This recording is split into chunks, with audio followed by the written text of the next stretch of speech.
Hello, everyone. Hello. Hello, everybody. Hey, so this is going to be a brand new thing for me. Those of you guys that have been following me on Facebook, I do pretty much a little bit of everything. It's always music related. It's always music tech, music gear, music education, or music adjacent. So it doesn't have to be necessarily music. It can be music business or whatever. So anyway, I'm going to start finally the podcast here. I don't think we even decided on a name yet, but we'll figure it out. The podcast that you've started years ago? Yes, this has been years in the making, but we finally have everything falling into place for the podcast. So let me welcome my co-host here. What are you going to go by? I'm glad to be here. Geez, I don't know what to go by. I guess I just go by Isela. Yeah, so my co-host here, Isela, who is a longtime participant in the music industry and the music scene in one way or another. So I'm going to let her kind of give us a little bit of introduction to herself and what her experience with the music industry and all that stuff is, and then we'll kind of go from there. Well, all of this whole podcast stuff is really new to me, so this is something new and something that I'm really excited to do. I've always been very camera shy, but hey, maybe this will kind of help me with that.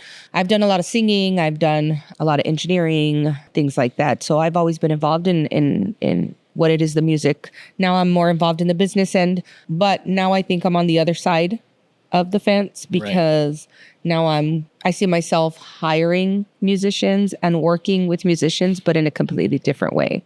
Right. So we are going to talk about that, actually. We're going to talk about a little bit of, the music climate.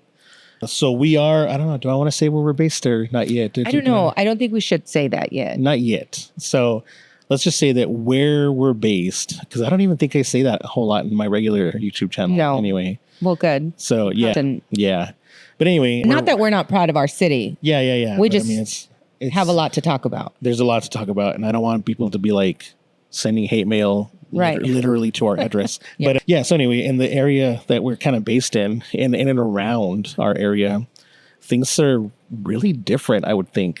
Well, and I don't think it's so much that it's different. I feel like the area that we're in has a lot to do with how a lot of our musicians are.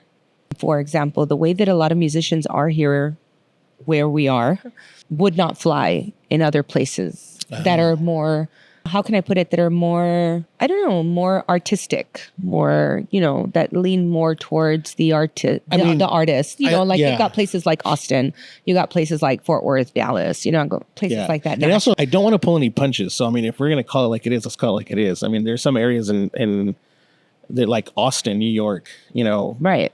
Nashville, Los Angeles. They're a lot more refined. Let's just say it the way it is.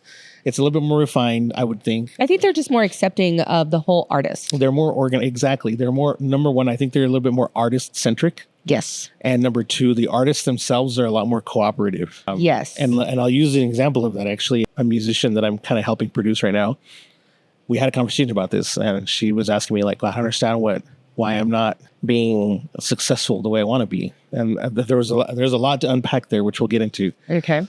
But one of those things was she blamed the bars and the venue owners, right?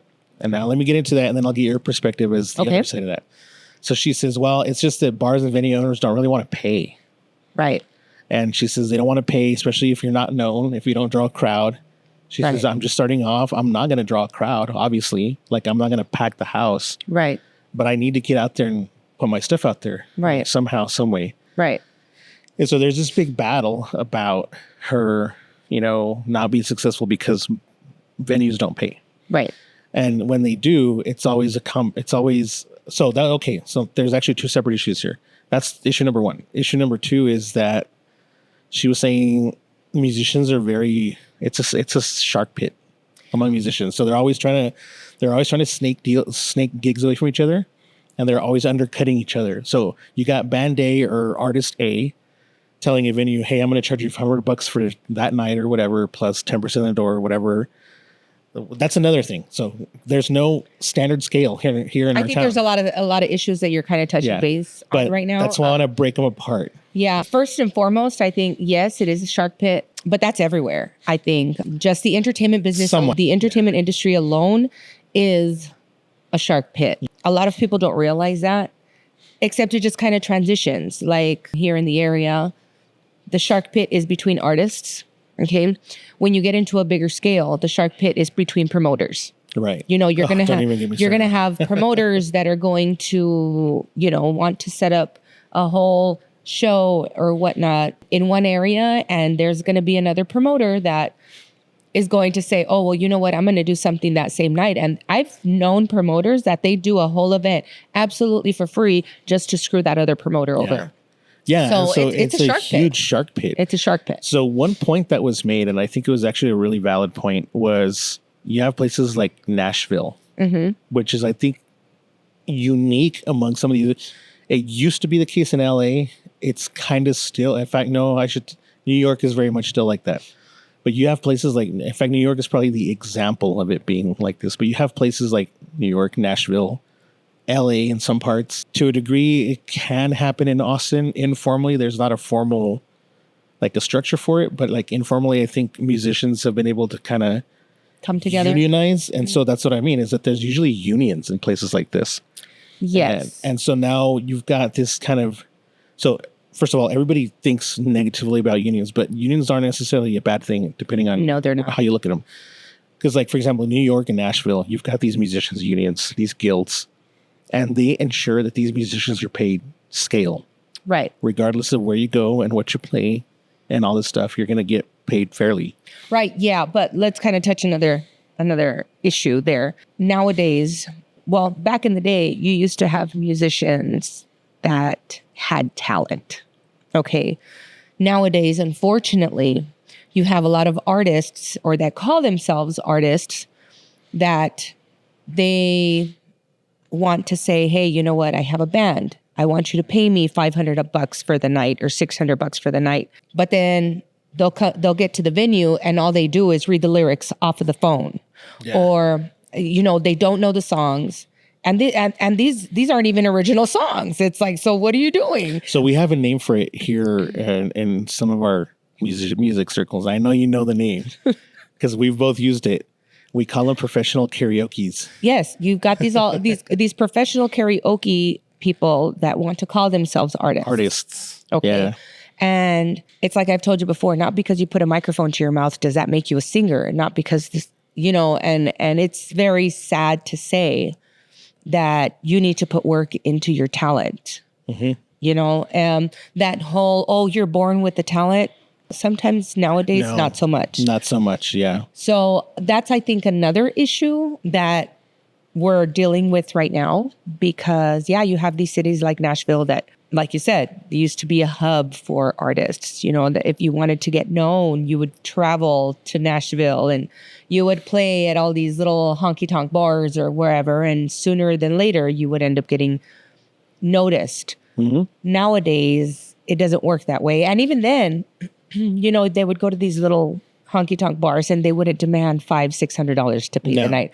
You would pay there for free. Right. Which, so I'm glad you touched on that, because I do remember. Okay. And I'll name, so I've had the good fortune of being able to travel both as a musician, you know, touring, gigging, whatever, but also just as a regular Joe, just traveling. And I've noticed there's a lot of little towns, especially out west, Arizona, Nevada, Wyoming, you know, literally the shit kicker towns, you know, where you can very easily walk right up there with your guitar, tell the bartender or the business owner, "Hey, you guys have an open mic night?" And they're like, "Sure, just come on in." I mean, it's all for free. It's all whatever, but people have the opportunity any night of the week, as long as the joint is open, to go up there Absolutely. and do their thing. And they put a little cup or put a little cup, you know. and they work for tips. They work for tips, exactly. So there's a little town called Bisbee in Arizona. Awesome little town. Those of you that have been, you know, if you know, It's beautiful. Yeah. A lot of little bars over there. I mean, that's kind of what the town is known for. Right. But you can go right up there on pretty much any given night of the week. It's changed a little bit in recent years, but I mean, it used to be, even now you can still go up there and, you know, bring out your guitar and start singing. You can busk on the streets. Right. Here in our town, like you can't. I've heard of.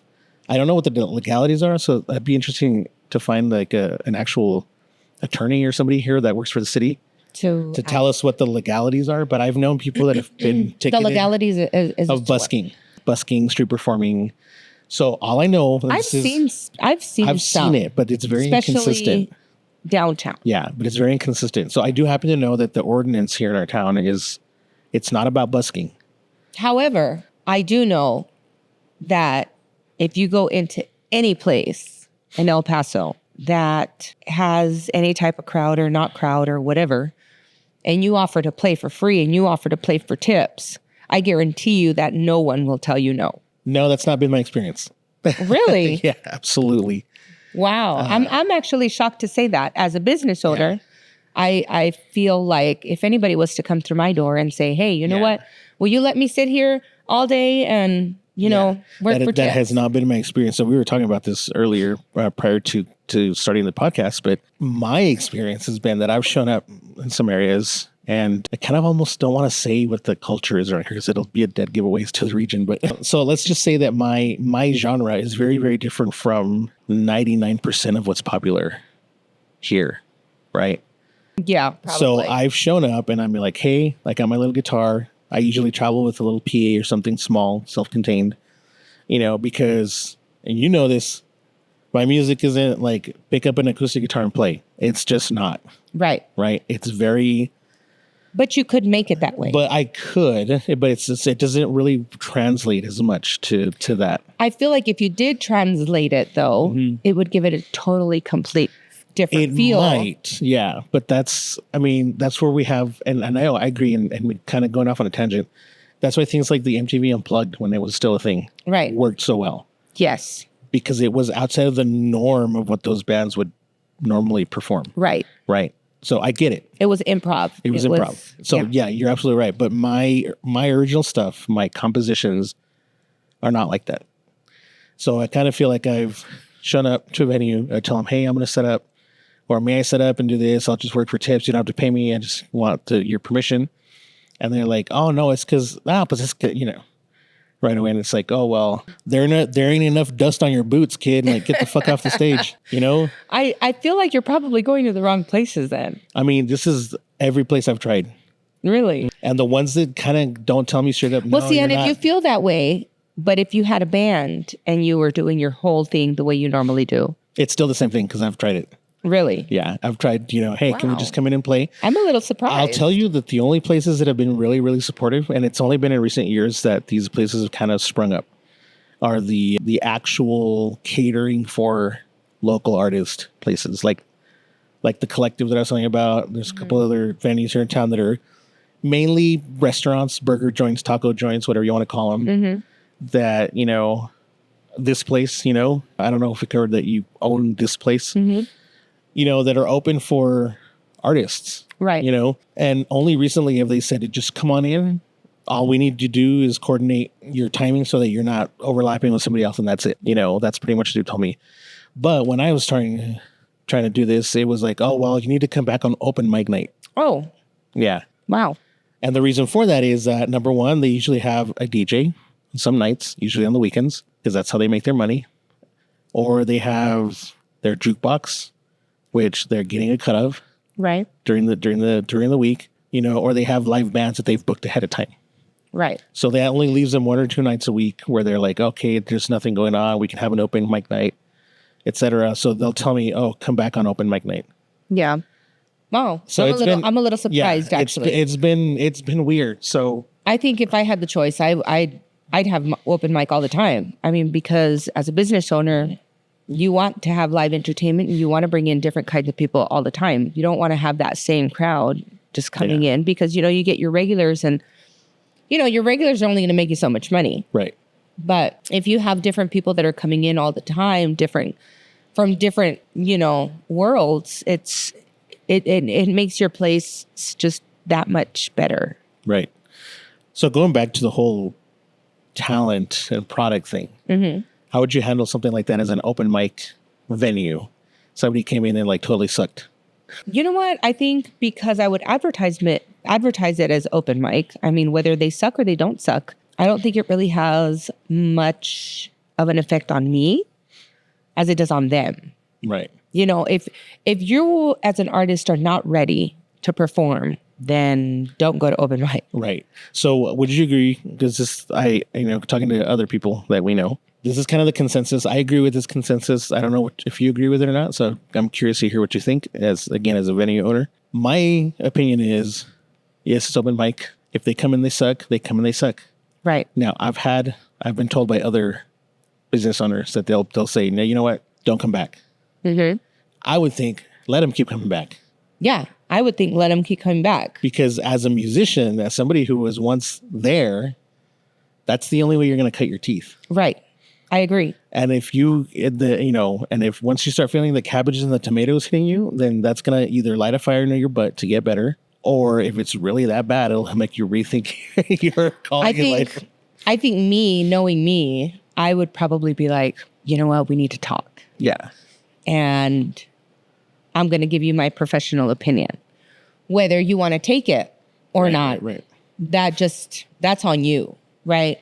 But because I have a lot of musical history under my belt, I feel like it's my obligation to have to tell you, I'm not going to tell you, hey, you suck, don't come back. No, yeah, exactly. But I'm going to tell you, hey, you know what? You really just need to practice. Don't give up. If this is what you really want, practice and get better.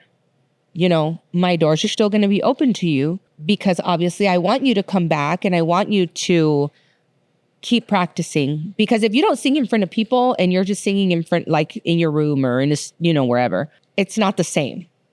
Right. You need to be able to perform in front of an audience, even if it's 1 or 2 people, or maybe it's 50 people, who knows? Now it's funny because I've seen a lot of bands that suck in my taste, in my opinion. And those are the ones that bring in the most people.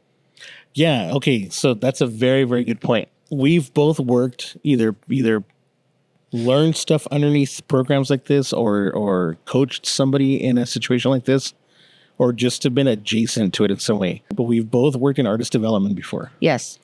And I think one of the biggest things, it's also one of the biggest struggles that I think a lot of artists and musicians have, even above and beyond musicianship, is your stage presence. Yes.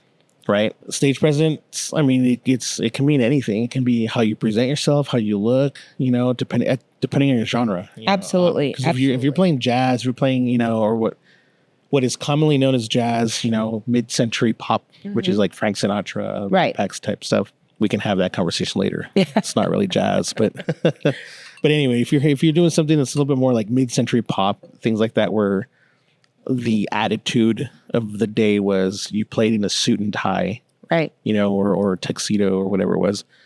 You're obviously not going to show up to a gig like that wearing your Ramones t-shirt and spiky hair. Obviously. You're going to get laughed off the stage. Yes.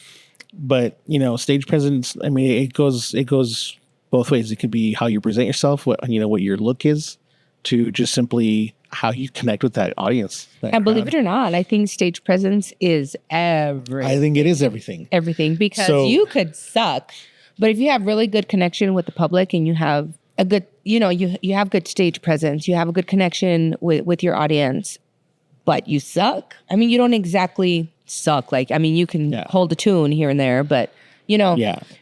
But that's going to connect you. And I think that's the most important thing that people don't understand, that you need to be able to connect with your audience. If you can't connect with your audience, you're not going to go anywhere. Right. So growing up, I would always watch, bands like Green Day playing live. Mm-hmm. And I was like, they're not that great live. But then they filled stadiums, Right. I've gone to Warped Tour a few times and it's like, man, these guys are not that great live. But they had the freaking mosh pits going. But they connect. Yeah. And even here personally, they're back in the day, there was a band. I don't know if I want to name them. I don't know if I want to shout them out by name because they were really popular. I mean, they had a really big shot at it. What the hell? I'll shoot them. I'll shout them out, and if I need to bleep it out later, I will. Okay. But there's a band out here named Low Luster League. Awesome guys. I mean, I knew all of them. Like really cool guys. Individually, they had varying levels of musicianship, but collectively, now I got to be careful how I say this because I'm not saying this in any negative way whatsoever. But I also have to be realistic. They weren't the tightest band. They weren't the best band. And they didn't have the best live show. But they had some kind of chemistry. But they had a massive amount of chemistry and they connected their fans like on a supernatural level. Mm-hmm. And their shows would get, I mean, they would, and they wouldn't even have like regular shows. Like, we're going to be here every Friday or whatever. They would just Oh, like wow. bounce around, and they would announce it a week or two at a time. Hey, we're going to play at Wing Shack. We're going to play at whatever, and it was never big places. It was always these little dive, and they filled up the house, man. Wow. And everybody that was there knew all of their lyrics. Were they originals? Yeah, all original stuff. Oh, wow. All originals, no covers. Knew all their lyrics, knew all the names to all their songs. They knew all the band members' names and nicknames. And all That's that very stuff. rare nowadays. It's very, very rare. And I think that may have been one of the last bands that I saw here. Actually, I don't think I know a band here that does originals. No, so let's get into that. Everybody just does covers. This is interesting that we're starting that podcast, the pilot, with these two perspectives, and which is cool. I kind of wanted it that way. I mean, both sides of the fence kind of looking at the same issue, but me as a musician, as a performer, I can't stand that here in town. If you're a cover musician, let me back it up one step. Most venues that I've been to will not hire you unless you play covers. And their excuse, because that was some, casually, it's like, hey, it's cool. Like, everything's amicable. So I'll ask the business owner, hey, so, can you give me some feedback as to maybe why or why not? Or just, hey, I just need to, I just want to learn and grow, whatever. Like, I'm not trying to beef with you. And though you should tell me, oh, it's, no, it's cool. Like, I'll tell you. Because people are here, they're drinking, they're eating, they're having a good time, and I want them to hear songs that they can recognize and start like dancing to or singing along with or whatever. You start bringing in originals, they're not going to recognize them. They're going to be like, "What the heck is this?" And they're going to not get into it. I have a question though. Why would I hire a band for $600-700 a night instead of hiring a DJ that will play the exact same music That's a very good question. $200? Business owners, that's a very good question. Why? Why would I do that? I don't know. As a musician, that's exactly what I mean, for me, it just means it's just a better decision for me to just, if that's what I want to hear, I'd rather just, I'd rather just get a DJ for $200 and play the songs that people want to hear. Yeah. Right. Yeah. I don't get it, but that's been my obstacle here in town is people don't want to hire you unless you play covers. Mm-hmm. And so I'll even take it one step further. People don't want to hire you unless, if you're a band, I should say, okay. Bands. People don't want to hire you unless you're a cover band, and only if you sound like either War, Santana, Malo, or Manana. Am I right or am I wrong? You are right. Most business owners in the area feel that way. Yeah. Yeah, and I feel like it's been very restrictive, and I feel like that's why, as a musician, as an artist, and a lot of my fellow artists feel the same way. We feel like this town has been very stifling for artistic development. Right. There's no innovation. There's no real innovation, and when there is, you get shunned. Well, and I think that's kind of why we haven't really had anybody make it or go anywhere. Yeah. Because they're kept in this little bubble that, no, this is what we want. This is what you're going to do. Yeah. But then let me tell you this. I've had an opportunity to take bands out of here and take them elsewhere, and they don't want to go.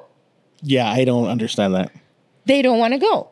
And I'm talking about them performing in coliseums where there's like 5,000-6,000 people, and they don't want to go.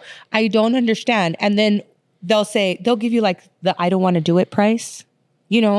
Here they're going to charge you $500 for the night. Yeah. But then you tell them, hey, let's go to, I don't know. San Antonio. Let's not go so far. Okay. Sweetwater, Texas. Okay. Yeah. I mean, yeah. Let's go to Sweetwater, Texas. It's not that far. And they want to charge you $10,000. Like they want to charge you more than what the whole show at the Coliseum is going to cost. So it's almost like, well, yeah, you need to stay there. Yeah. And that's the other thing. I mean, we're probably not going to get to all these topics in the same episode, but that's another thing is a lot of musicians aren't business savvy. No, they're not. Like they don't understand. It's like, well, yes, I can be charging them this much a night, but it's going to cost me this much for room and board, this much for traveling. Now, is this promoter or this venue owner or whatever, are they going to cover my transportation and my room and board? And if they're not, then what's the scale of how much should I be at? There's like, people are completely clueless about Clueless. What's another thing that I don't understand that I thought was just baffling? And I was like, how is it that you charge a fraction, okay, what anybody charges, for a venue that's making money, right, off of your performance? But if I hire you for, say, like a quinceañera or a wedding or a birthday party, your price goes up $1 million. Like, I don't understand that. So there is, I didn't know this was a thing because I was on your boat up until a few weeks ago. Okay. And then I explain, actually please. found out, thank God for Reddit, because all these unanswerable questions on the internet, Reddit will answer them. Okay. But apparently somebody went on Reddit asking exactly that. Okay. And the consensus was that the bigger the headache, the higher the price. And I'll tell Okay. you this much, as a professional photographer, somebody with a degree in photography who has been doing this for a long time, I will do graduations, I will do birthday parties, I will do, bar mitzvahs, I will do whatever you want me to do. Car shows, events, whatever, all day, every day, I'll do whatever I do. And I charge by the hours. It's not even like a, Right. you come at me with a wedding and I'm going to double my price immediately But why? You're not telling me why. because it's a fucking headache. Why is it such a headache? So let me- Because if I'm looking at it as a band member, right? If I come here, I don't want you to use my sound system. You are not plugging into my sound system. I'm sorry. So you will need to bring in your own music, your own everything. Right. Okay. Which means that at the wedding, you're gonna bring your own everything yeah. also. What's the difference in headache? So I don't have a lot of experience with playing like weddings and things like that, but like I'll tell you, as a photographer, you're taking orders from everybody, even though you're not supposed to be. But they're going to give them to you. It's been my experience that whenever you sign the contract, the two people that sign the contract are the bride and the groom. Well, once you're there, guess who's trying to give you all of the The orders? suegra and the La suegro suegra and the abuelita suegro and it's usually the mother of the and bride the best man and yeah. everybody. Well, it's usually, let me see if you notice the pattern. It's usually the mother of the bride, the mother of the groom, the maid of honor, the maid of honor's mom, somebody's aunt, somebody's grandma. What's the pattern? It's all the women. It's all the women. Yeah, literally 50% of the attendees are trying to give you orders because they feel that they're entitled to give you orders. Right. Because, you're being paid to do this. Yeah, well, you're not paying me to do this. Right. But you can't say that when you're supposed to be happy. And Yeah, but I think with a band, it's a lot different. I mean, obviously, they're not going to be up there giving you orders because you're up there doing your job. Y vámonos a la fregada. Until that one drunk guy in the back's all, "Hey, Freebird." Yeah. You Yeah. know what I mean? But you can kind of, whatever, Yeah. I'm just talking about like, they've told me, well, it's just more work. Okay, well, what is more work? I don't understand. Because you're still you're taking the same equipment that you're bringing here. You're bringing. I don't think it's more work at all, but I do think it's a little bit more, I don't know. I guess at the bottom of it all, it's an enjoyment level thing. Like if I'm going to do this and I'm not going to have fun doing this, I'm going to charge you for that inconvenience. Yeah, so it's like, I'm going to give you the I don't want to do it price. Exactly. Yeah, that's what it is. And to put it in perspective with like bands, for example, there are a lot of reasons that I've noticed there aren't any wedding bands anymore is because you're going up there, they want you to play all the fun stuff, but you're wearing a jacket and a tie. Right. It's like you really can't cut loose Yeah. wearing a jacket and a tie. No, you can't. And then most of the time you're playing outside. But you could probably negotiate that. Oh, yeah. Yeah. At the end of the day, you could probably say, hey, can we come dressed the way we normally dress? Can we come in our shaggy pants and, So ironically, again, having Punk been hair. a wedding photographer for many, many years, I've sat in on what we call the committee okay. when we have the big round table and everybody's there. The wedding planner's there, Yeah. the caterer's there, the DJ's there, or the band or whoever they're going to hire for music. The pastor's there, the officiant's there, and of course the photographer's there. It's like that one big meeting right before everything starts. Right. At least well-planned weddings usually have this. Yes. If your wedding hasn't had that. Plan for disaster. But anyway, usually when we have the big sit down right before the wedding, when that comes up, because it comes up for the photographer too. Okay. And me as a photographer, I would tell him, hey, would you mind if I came in a polo shirt and some, like active slacks and sneakers? Because I'm going to be running around all day taking photos. Right. So I don't want to be. You have to be comfortable. Yeah, I don't want to be in a black tie or jacket and tie. 80% of the time, they'd be like, no, I need you to dress the part. The part of what? Exactly. But Like, they because want you there, and if the court's there, and if the pastor's wearing a suit and tie, then you're wearing a suit and tie. Same thing with the bands. It's like, hey, well, Yeah. can we just? And I will. It does happen because I've seen it happen. It's like, hey, well, can we come dress the way we normally dress? Well, how do you normally dress? Jeans, t-shirt, whatever. Oh no, Yeah. no, we can't have you looking like that when the rest of the crew or whatever staff is going to be in black tie. Right.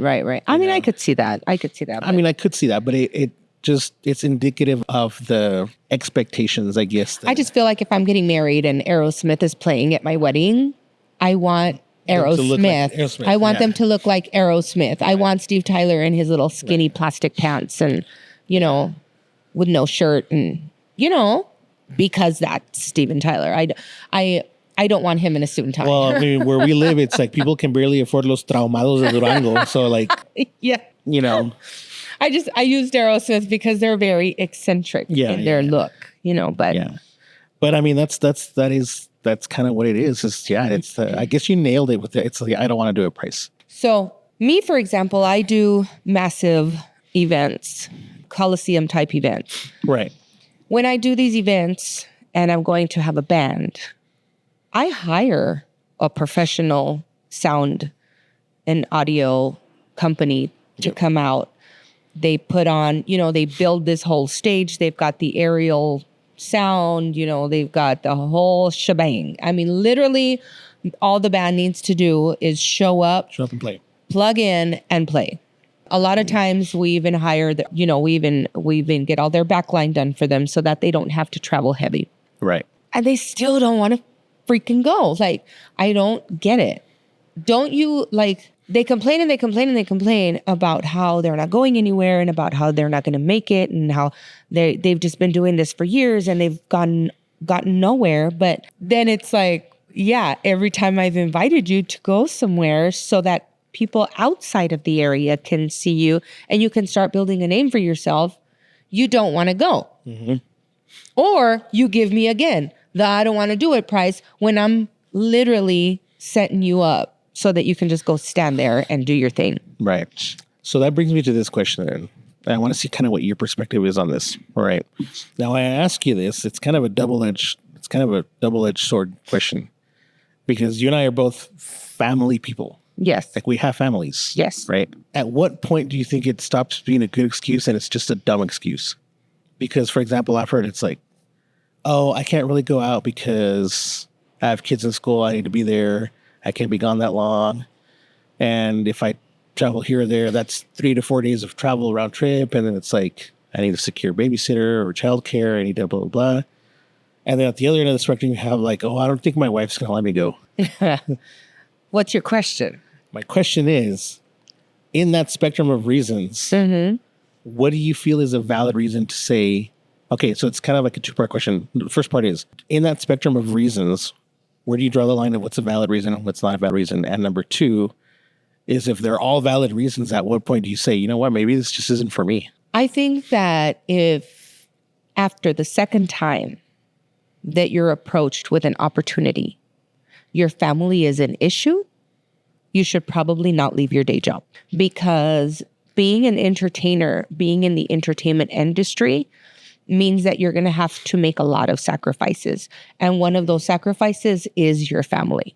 Right. So if you're young and you don't have any kids, don't have any kids. Don't get married. Don't get that boyfriend. Don't get that girlfriend, because all of those things are just going to be setbacks for opportunities that will arise. If you already have a family, if you already have a wife, if you already have children, well, then I'm sorry to tell you that you're either going to have to sacrifice or you're going to have to give up your dream. Because I don't care at what point you ask me, that is an excuse. Yeah, and I'm glad you brought that up, because this is where I said I don't want to pull any punches on these discussions, because I know there's some people out there going to be butthurt by that. But I'm going to tell you this. All you military guys out there, when you sign up that dotted line, where are you 50, 60, 70% of the time? Gone. Not home. Gone. But nobody bats an eye at saying, oh, this is your career. This is just a sacrifice that we're making, et cetera, et cetera. On the contrary, they say, well, this is a sacrifice. This is a sacrifice we have to make. In the music business, this is a sacrifice. I think the disconnect comes, and you may chime in however you see fit, but I think the disconnect comes in the following attitude.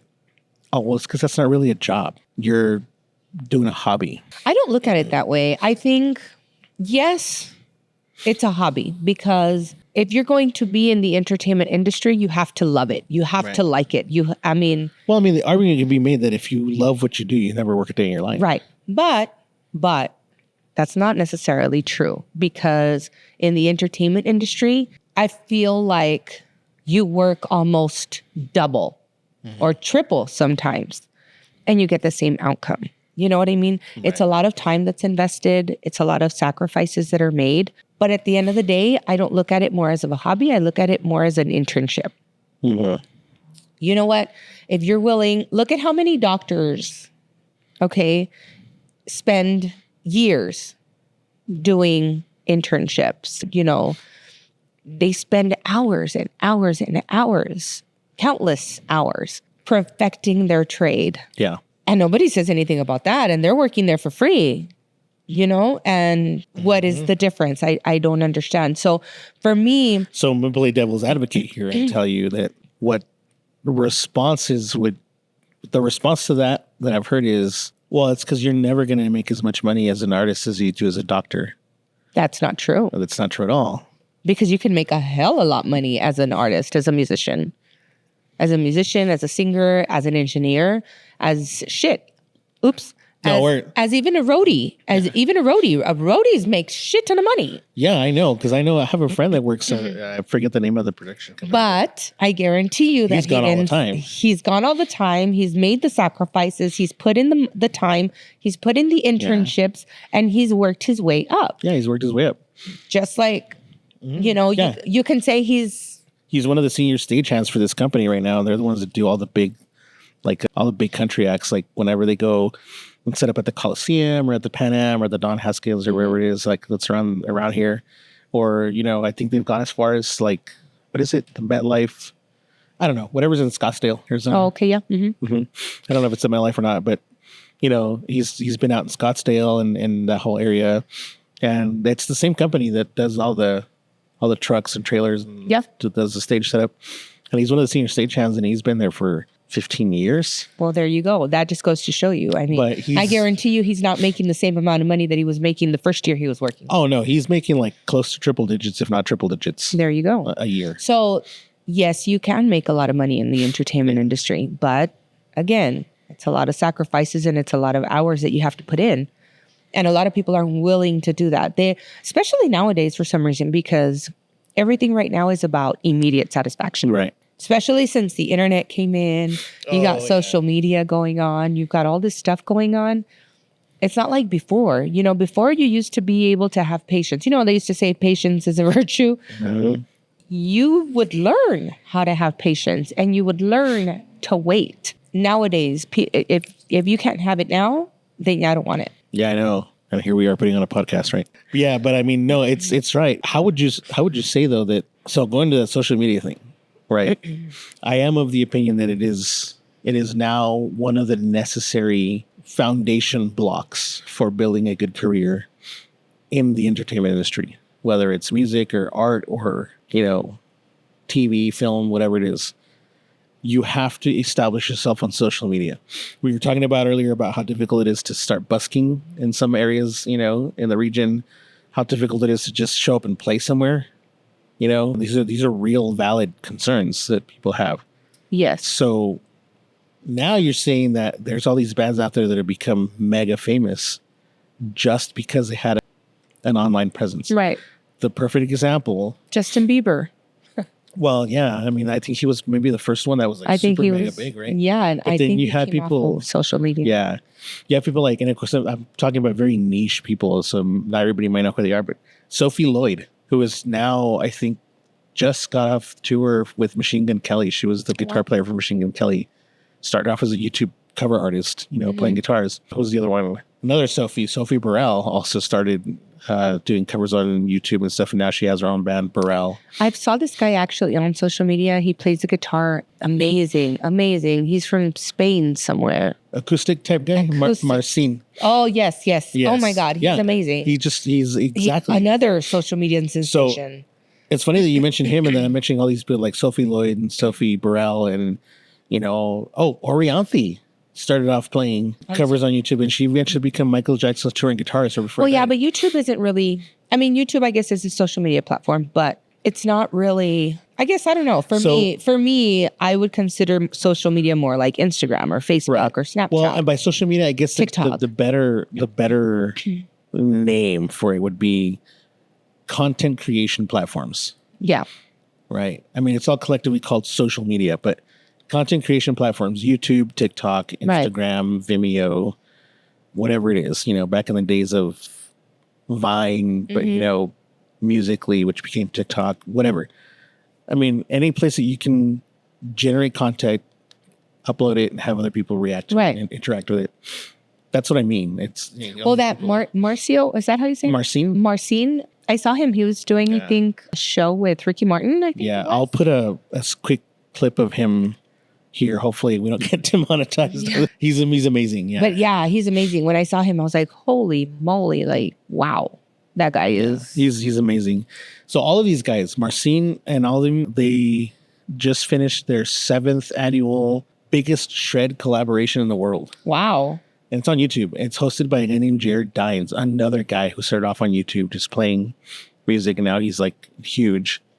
Rob Scallon. But anyway, they all participated in the world's biggest shred collab. Wow. And it's like a 17-minute video of these people just freaking going to town. Yeah. Wow. Yeah. And all of really these guys, all of them are YouTubers. Wow. All of them. Wow. Yeah, I do definitely think it's important, especially nowadays, because everybody's got their eyes on the phone. Everybody. You know, whatever it is that you're searching for, let me look for it on YouTube. And then, eventually something pops up. That's how I saw that guy. I was like, damn. Yeah. Yeah. So, I mean, I kind of want to dedicate a whole episode to this, but we started talking about all the obstacles that musicians face, in the R tier of the industry, because obviously you have to understand that there's tiers. There's absolutely tiers. But in our tier, in our common we deal with every day, it's very much these are our struggles, right? Right. These are our common obstacles. Right. So eventually I want to touch on the whole social media aspect of that, and how that can either benefit or maybe even hurt you if you don't play things right. Well, I think social media can be very real in a sense, because it's going to give you, again, an immediate answer as to, am I good or am I not good? I mean, because you could have 5 million followers, but if nobody's liking your posts, we've got a problem. Right. But then if everybody's liking your posts, then that tells you something. Right. So it's kind of like an automatic poll, I think. Or if everybody's liking your post for the wrong reasons. Maybe. I don't know. Maybe you're playing the guitar naked, and they're not. Well, they're not liking it because of your guitar playing. They're liking it because you're naked. Right. No. So to put a very fine point on this, I can bring up 2 people that were kind of So 3 people.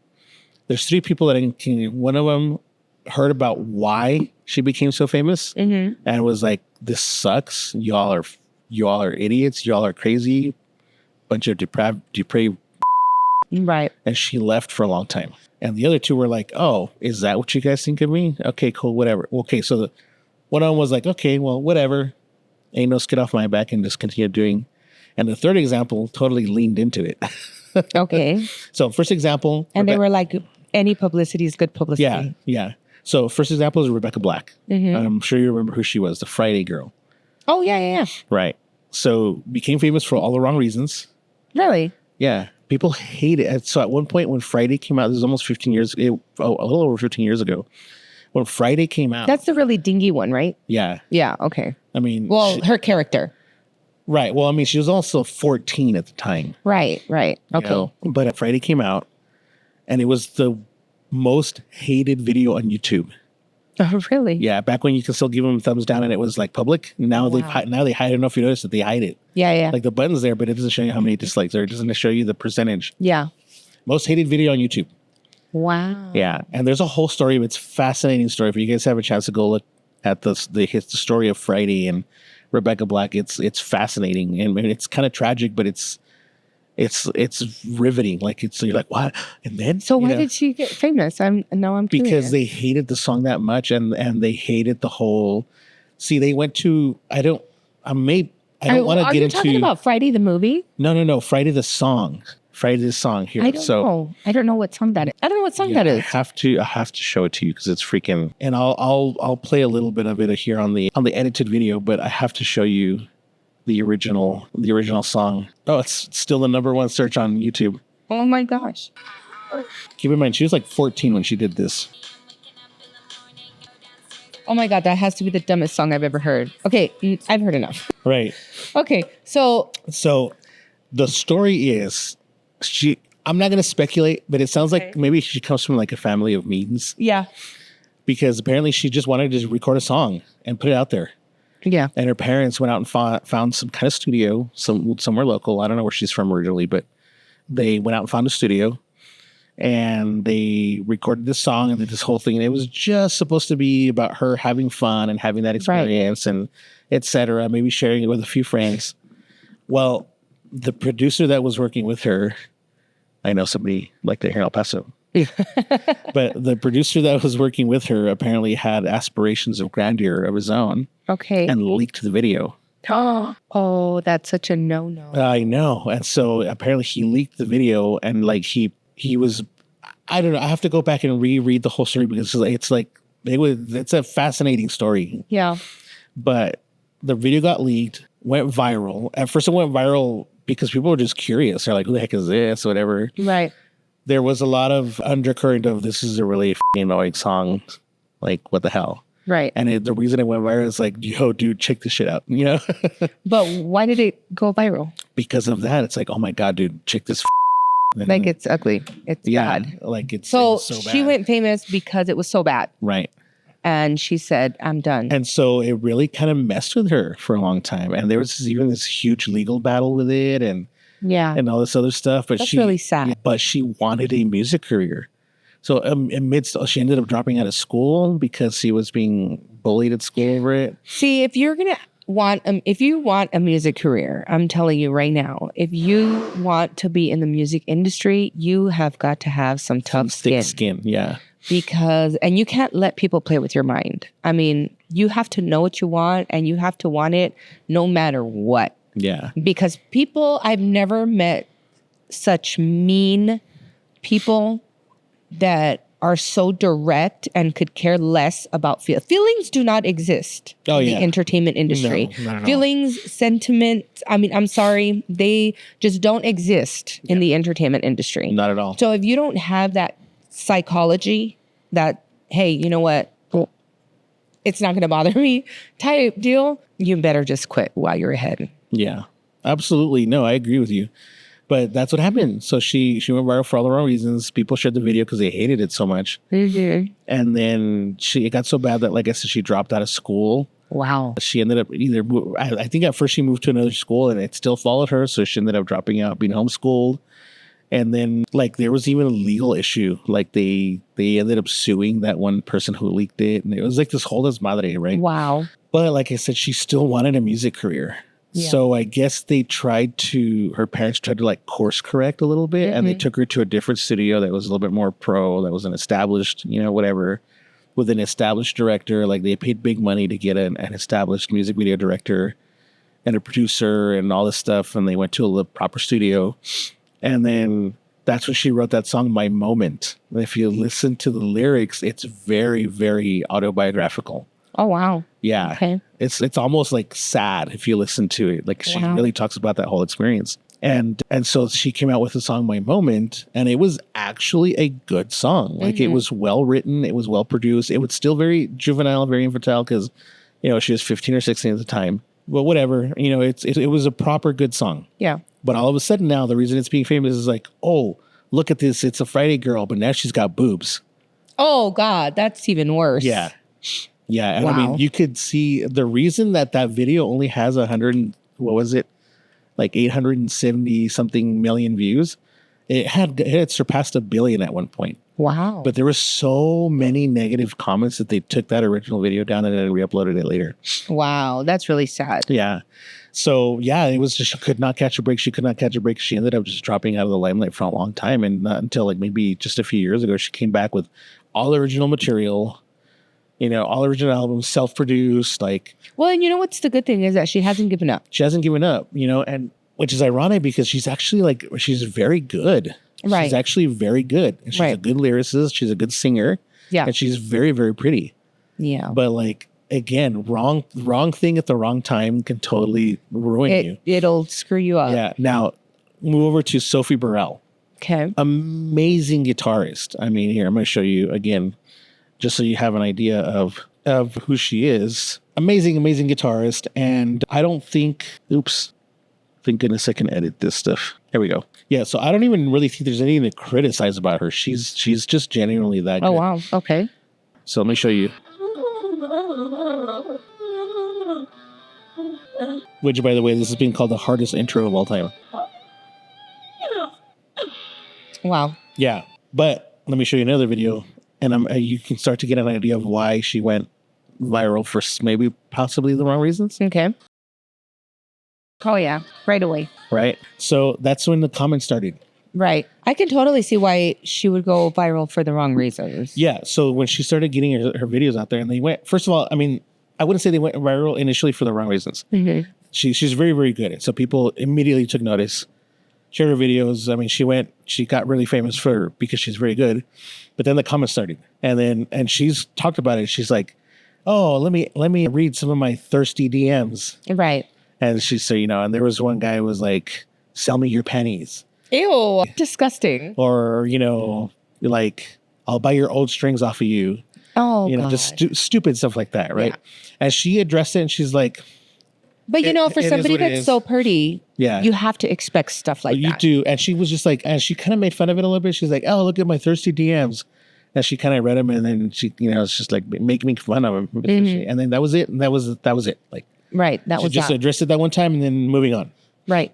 Good. Right. Good for her. And then the third example, there's another one. Her name is Emily Hopkins Why does that sound familiar? because she's super famous. Is she another guitar player? No, she's a harpist.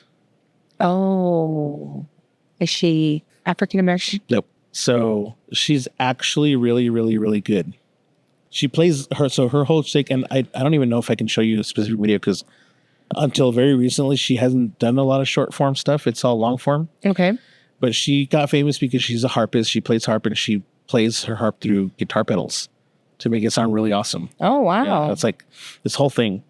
And that's why she got famous. Is that her? That's her. So yeah, that's her right there. Oh, boy. Yeah.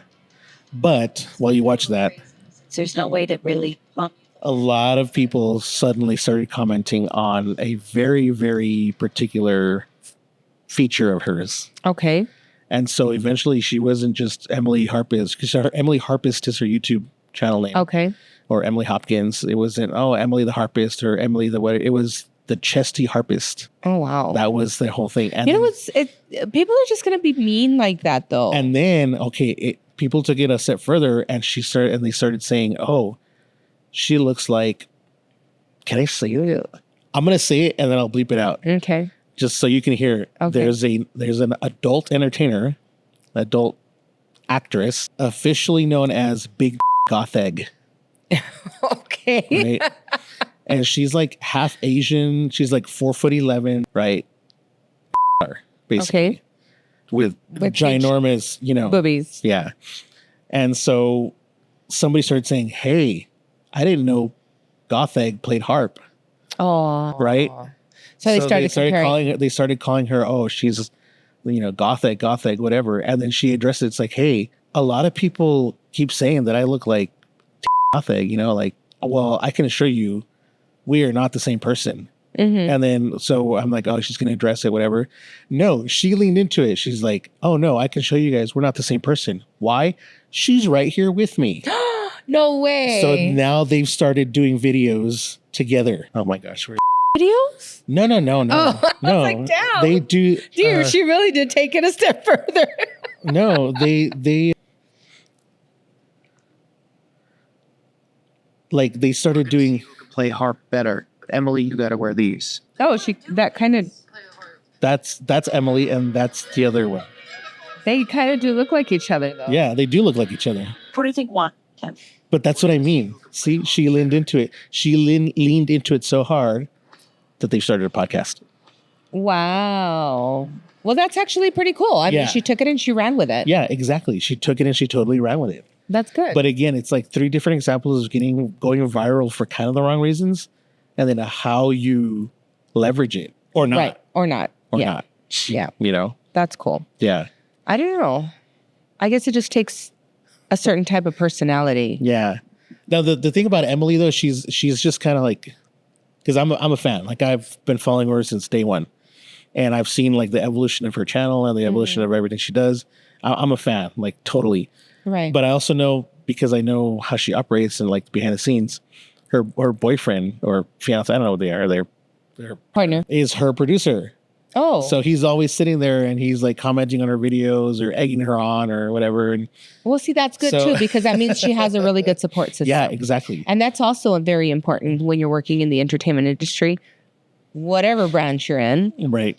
to have a really good support system, because you are going to have those days where people will just beat you raw. Mm-hmm. And, you know, you have to be able to come back from that, because it's tough.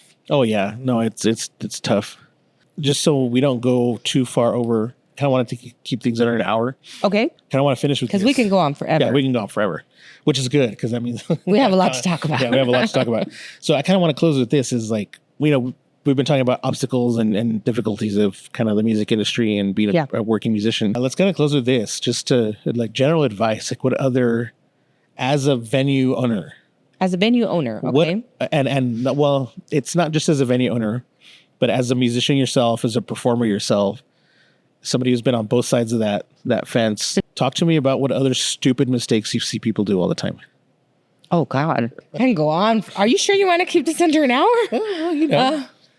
Stupid mistakes as like when they're on stage or... Well, we can talk about those later, but let's talk about specifically ways people self-sabotage. Okay. I feel a lot of times one of the main reasons people self-sabotage is because they think they're something they're not. A lot of times arrogance gets in the way. Ego gets in the way. And just because a few people hire you and tell you that you're good and, hey, great job, doesn't mean that you're a star. Right. And we have a lot of star wannabes in the area. Especially the professional karaoke. Yes. yes. And so I think that's one of the main reasons, or one of the biggest issues that I've seen, or problems, that people self-sabotage themselves, because you have to get people to like you. And if you can't get people to like you, you only get you only get one chance to make a first impression. Yeah. And if your first impression is horrible, we talk as venue owners. We talk. And we're like, oh yeah, dude, you know what? I hired this band and oh my God, they did this, they did that, or they acted this way, or they acted that way. We all talk. Just like musicians talk amongst themselves, and they'll be like, oh yeah, you know what? This venue owner doesn't pay, or this venue owner is an ass, or whatever. We as venue owners, we talk.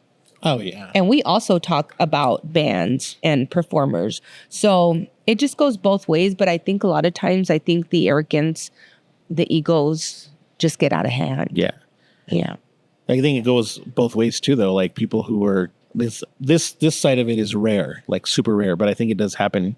Or if we're talking about self-sabotage, is the opposite being true. When you don't know what you are, don't know what you have, and you don't know what potential that And you know what? I've seen that so much more often than not. Really? Yes, because I have seen a lot of very, very talented people, Right. and they're just like, oh no, like and then you're telling them like, oh my God, you're freaking awesome. Like, where can I see you again? Oh, this was just kind of something I did for today, or Like, they don't take it and run with it, is what I'm trying to say. And Yeah. I've seen so many of those here in the area. I was going to say where. My biggest annoyance, I'll be honest with you, is something similar, but it's kind of a niche thing. I've had so many either singers, instrumentalists, whatever it is, that they're amazing. And then you're like, hey, dude, you should really do something with, oh, no, it's because I only do it for the Lord. I only do it at church. I only do it, whatever. I'm like, dude, they're not mutually exclusive. You can you can have this career and pursue this thing and still not be a heathen, you know? Right. Like, And I've seen that too. I've seen a lot of very religious people that they'll go to the bar, they'll play, they'll do their thing, and then they'll leave. And it doesn't mean you have to participate in anything you don't want to participate. Exactly. So Yeah, it's just, but so that's just another way. All right, what else? What else have you seen? what else? Oh God, there's just so many. I'll give you one. We talked about it earlier. People who are flakes. Oh yeah, flakes. There's a lot of those too. So let's define that, because I think people have a different definition of what flaking is. A flake is when you say you're going to do something and you don't do it. Yeah. Period. It doesn't necessarily mean Period. It doesn't necessarily mean that you did and then you just didn't show up. It just means like you overpromised and you underdelivered. Right. Like if you say you're going to bring a band. Bring a band. Oh God. Okay, so I'm going to say this because this happened to me. And so now I'm going to kind of change hats. And at the time, I was a promoter. Okay, at the day I was doing an event, huge event. Can we just take a moment to acknowledge so that the promoters are kind of like the black sheep of the... Yes, okay. They are. Okay, so I had hired an artist, a real big name artist. Was going to cost me about $60,000. But he promised that he was bringing mariachis. He promised he was bringing a banda. Oh. He promised he was bringing I heard this horses. He promised he was bringing this and that, right? Yeah. Then the day of the show, we're getting closer to the show, and then all of a sudden something happens and he can't bring his horses. So now I'm scrambling to bring my horses. Then something else happens. And then it turns out that the day of the show, the same banda guys literally just changed their shirt and turned into mariachis. I was so upset. Like, you cannot, as a promoter, what am I supposed to say to the 6,000 people that were there? You know what I mean? What am I supposed to say? They're expecting a whole banda. They're expecting a whole mariachi. They're expecting interchanging. You know what I'm saying? Not just the same guys switching instruments. It doesn't work that way. Yeah. I get it that we all want to penny pinch, and I get it that we want to save here and we want to save there. But at the end of the day, what we promise is what we should deliver. If you're going to say, hey, you know what? I'm going to show up with a 5-member band. I'm expecting a 5-member band, or I don't need you to show up. Like, you might as well just not even show up. Just call me and say, hey, you know what? I don't have a band. Yeah. Or call me and give me the option of saying, hey, you know what? Maybe it's the band that flaked on you. But hey, you know what? I know I have a commitment with you. Would you mind if I played acoustic? And then, hey, but you know what? At that point, I'm not paying you $600. I'm paying you $150. Yeah. So yeah, and the thing with flaking too, I think it extends to not just that, but I think one of the things that irks me, because I'm not a promoter, I'm not a venue owner, but I've organized events. Yes. And or like even shows, like you're just trying to organize shows between bands to, hey, let's all get together, put on a show, right? And it's not easy. The whole, you tell them 3, 4, 5 months in advance. Mm-hmm. It's like, dude, you got plenty of time. I'm telling you right now. And then maybe this was a failure on my part, but I call them up, a couple weeks before, hey, everything's still good, right? Just checking to see if there's any changes, any whatever. Oh, no, yeah, we're good. It's fine. And then I call them the day before. Hey, bro, I can't wait to see you tomorrow. Let's be there at noon or whatever. It's like, oh, dude, it's because something came up, dude. I booked this other gig, and I'm sorry, dude. Either I forgot I had booked with you, or what they don't tell you is, it's just, I'm sorry, man. It's just this other gig, and I really can't. I really can't miss it. What they're saying is like, hey man, they offered me better money than you did, Right. or whatever, Right. you know. So that's the one thing I can't stand is Yeah. it's like, look, you made a commitment, Exactly. and I'm sorry if somebody else is offering you more money on that same date. That's part of being it's part of being like, yes, your artistic integrity. See, and I think at that point, it's just communication. As a venue owner, there's been some bands that I hire, but I tell them because I know that they can get better opportunities.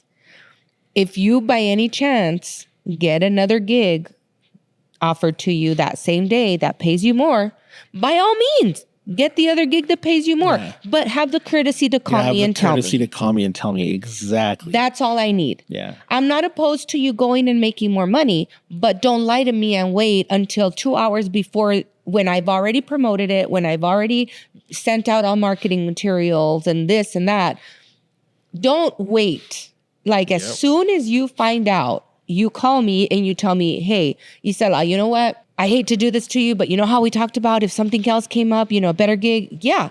Well, a better gig came up and Yeah. I think though that there has to be, just simply because of business etiquette, I think there has to be a cutoff. yeah, like for example, like for me, I think a week before would be more than enough Yeah. time because I normally don't advertise or promote anything for more than a week or two, you know? So if you let me know within a week, I'm okay with it. I don't mind, Yeah. but at least I didn't. I think it's proportional to the amount of, to the invested labor, whether it's financial, Right. legwork, promotions, Right. organization, logistical. Now, if that was to happen like with a big event at a Coliseum, well, then now we have a problem. I would never tell that to somebody that I booked Right. for a Coliseum. But gig. I see at that level now you're talking contracts. Yes, now you're talking Yeah. contracts. So I mean at that point it becomes a breach of contract. Now we're talking about like, hey, this is what local gigs, local Right. venues, local gigs, local venues, local artists, Right. and it's just all handshake, word of mouth. Right. So I mean, even then, I think there has to be some kind of cutoff because at some point, like you said, venue owners talk. It's like, hey man, this mofo left me 3 days to scramble to try to find another act when, et cetera, et cetera. Right. And then that just kind of puts everything, it causes a snowball effect because if I'm already promoting you for 3 days, I'm blasting you all over the social media platforms. I'm investing money in boosting ads and things like that. Then we already have a problem because now I've already spent that money on advertising. Now I have to take all that off. That's already a loss. And then I got to reinvest in something else. And it just becomes a big headache. And then by the time I invest in something else, the day's already here. So it's like, oh, do I really want to do it? Nobody's going to show up. Yeah. Yeah. I mean, to put it bluntly, I think whenever somebody does that to a venue or to an organizer, I think 9 times out of 10, it becomes a loss for that. It is a loss. It's a loss for the automatically. venue and a loss for the artist because personally, I would never hire them again. Yeah. Yeah. Sadly. So you guys are listening to this, right? Yeah, I would never hire them again only because there's no communication. I need communication. For me, that's number one. Like, Yeah. Yeah. Me too. you need to have good communication. Like, hey, you know what? I'm running late or I'm running early. Whatever it is, communication is number one. I think for me, the other one too, as far as like shitty mistakes you can make in the trenches, well, for me, is just having entitlement. I'll give you an example. I don't know. This one, I'm not going to name names because I know they're going to watch this. So I'm not going to call anybody out, Okay. but I know they're going to hear this and they'll be like, this bastard freaking called me out. The No, I'm shoe- not, because if the shoe fits, Right. but I've done it. I've done several either charity or pro bono events, Yeah. whether it's a church gig, like a Gerames, a lot of Catholic churches have them or whatever, or something, there was an event for a couple of years ago that was like a, I don't remember. It was some kind of local community thing. They had a bunch of people going on. It was whatever. And it was, it was just a publicity thing. Okay. They were raising money for some other thing that I can't remember what it was, but it was whatever. It was people were playing for free. And then recently we had this thing here with, that other event that I told you about. Yeah. I'll go ahead and say it. It was an event for the Scouting Yeah. Yeah. America, right? So we had a bunch of people coming in and we told everybody, this is a community event. It is a pro bono thing. You're going to donate your time You're gonna donate whatever it is. You're gonna donate what it is. We had food trucks going out there. We didn't pay them to be out there. You know, a lot of them are like, hey, well, give me $100 and I'll go and park it Right. and then whatever. No, it's like you go out there, you sell what you sell, you keep whatever you sell. Yeah. You know, So there wasn't any type of donation or there anything. wasn't any kind of donation. I mean, we opened it up to them. It's like, hey, if you want to donate, you can absolutely donate, but we didn't make it mandatory. Same thing with the, you know, they tasked me to gather performers, either solo artists or bands or whatever. They wanted live music. So it's like I told them, hey, this is a community event. It is pro bono. They're not paying you for this. Right. You know, at the same time, I'll have PA, I'll have sound system, I'll have whatever it is that you need. You just need to show up with your instruments. Right. Well, the one thing, and I don't know if they'll ever call this guy back again. I told him it's a free event. Right. He calls back and he's like, hey, I can't do it unless you pay me to do it because this is how I make my living. And I was like, you know what, man? Never mind. I said, you know what, man? Never mind. It's a free gig. I was overruled because the event organizer actually knows this person, Okay. right? Had seen him before. And they told me, oh, no, I've seen this guy before. He puts on a good show. Yeah. I was like, hey, man, he's asking for money. Whatever, like, we'll pay him out of the petty cash fund or whatever. And I'm just like, I don't think that's fair. I don't think that exactly. That's exactly what I was going to say. Yeah. I don't think that's fair. Yeah. I don't think that's fair. I think I wouldn't have said that. I would have said, o somos o no somos, like all parejos. You know what I mean? Yeah. If it's a charity event, it's a charity event. And whether you like it or not, whether you're doing this for a living or not, or it's just a hobby or it's an internship. Well, that's what I said. Regardless of where you're at and you know why I say that? Because now that's going to be expected. Exactly. Now that's going to be expected. And what's going to end up happening is that this person is going to feel entitled. I mean, and he or she probably already does, you know, but as a business venue, if the agreement was that it was going to be a charity event, it was going to be a charity event. I would have said, okay, if he can't do a charity event, because at that point, the charity is not for other people. Okay. They're offering you a stage for you to show your talent, to expose your talent to other people that may never have an opportunity to ever see you again. And those people may end up hiring you later on. Yeah. And so here's the thing is that with an organization like that, right? Scouting, it's an all volunteer organization. And generally speaking, I mean, it's not just here, in almost every town, city, or whatever you look at, the people that are the most involved and the most active in the organization are usually pillars of their community, wherever they are. Right. And they have their Connections. little web and connections Yes. everywhere. Which is exactly my point. Now, this scouting event that you're talking about, obviously we know it's not just a city-based thing. I mean, this is again, Worldwide, people talk. people talk.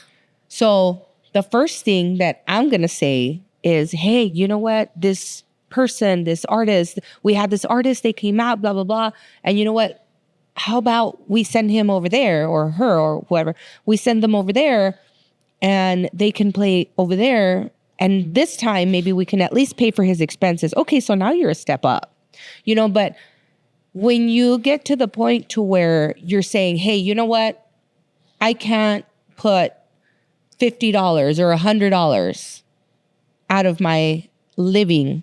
You know, I can't afford to lose $100 out of my living because this is what I do. And if I don't get paid for this, my whole life is never going to be the same. Yeah, and I think a lot of that too is just practicality. Like, for example, You have to know what opportunities risk you're versus reward. exactly. Like in this case, we weren't charging anybody anything to be there. Exactly. You know, it didn't cost anybody anything to be there. You know, maybe it was an hour commitment of their time. That's it. Right. I've spent an hour in the bathroom before. Not on the toilet, but you know, like I'll draw a bath and I'll an hour wasted. Yeah. You know, just in the bathtub. Yeah. But when you pass up opportunities like that because of $100 or $50 or whatever it is that they got paid, you're closing doors that you have no idea may Oh, I know. may have Yeah. opened. And so for me, I would rather just, I would say, you know what? I'll just claim those $100 as a loss on my taxes Yep. and say it was time donated, you know, because that way I'm not losing. At least I'll get a deduction out of it. Yep. But for you to say, oh, well, this is how I make my living. Okay. That's kind of weird. Whatever. So, You know. and we'll probably have to talk about this in the next podcast, but like, in fact, that's probably what we'll talk about next podcast. But because I wanted to get into like whole work-life balance thing with being a musician. Yeah. But I think that kind of ties into it is like, look, if you're going to be a musician, especially starting up, you have to have a second job. Oh yeah, Like absolutely. you can't just say, oh, this is what I do. This is how I make my living. And then just sit on your ass and wait for the gigs to come. Absolutely. No, like, I have a day job that I have to grind away, 9 to 5 or whatever it is. I'm just figuratively speaking, but we all have a day job Right. that we have to go and do. And yeah, sometimes that takes us away from like right now, I could be recording, producing some stuff. Right. Well, I'm doing a podcast, so So you kind of are. it's kind of, but like, let's say if I was at my day job right now, that's time that I could be doing recording, producing, writing music, Mm-hmm. et cetera, et cetera. You could be investing more time into your Exactly. craft. Yeah. Yeah. But it is what it is. But you have to live. You got to have eat. to You got to live, pay yeah. bills, and all of those things need to be paid for with your job. You can't. There's just no way, and especially if if you're not willing to make sacrifices. Yeah, because that ultimately, I mean, I feel bad for this guy because I do consider him a friend, but like that's probably going to cost him more than a handful of opportunities that Oh, I'm sure. because people talk, Yeah. and it's like we're already looking for. There's nothing more important than being humble. And there's nothing more attractive than being humble. There's nothing, and I'm not talking attractive in the romantic sense. I'm talking about as a business owner to a colleague, there's nothing better than for you to show some type of humbleness. I understand like, oh, no te dejes, like no te dejes de la gente, right? But you got to know when and where. You got to know how to choose your battles. And sometimes you got to know when it's not a battle and it's just kind of like, you got to give and take here a little bit. But at the end of the day, it is what it is. And I feel like those are lessons that are going to be learned the hard way for those people. Yeah, sadly. Yeah. Well, that about wraps it up for this episode. Well, I that know was we could- great. Yeah. That was So- great talk. It was awesome. We can definitely go on for hours about stuff like this. Guys, definitely leave a comment on what you think about Isela and the dynamic. Or not. Or not. Be nice. Unfortunately, YouTube being what it is, I do report malicious comments, by the way, guys. So And if just there's be any mindful of topics that. that you'd like us to talk about, well, let us know also in the comments because yeah. I know there's a lot of you out there that we probably may never meet. And hopefully, we can connect through this channel. So that would be really Yeah. great. Literally anything that's music and arts or even adjacent, Anything music, talk about arts, that. culture. Gear. So if you guys are curious about gear stuff, I'm a big gear head.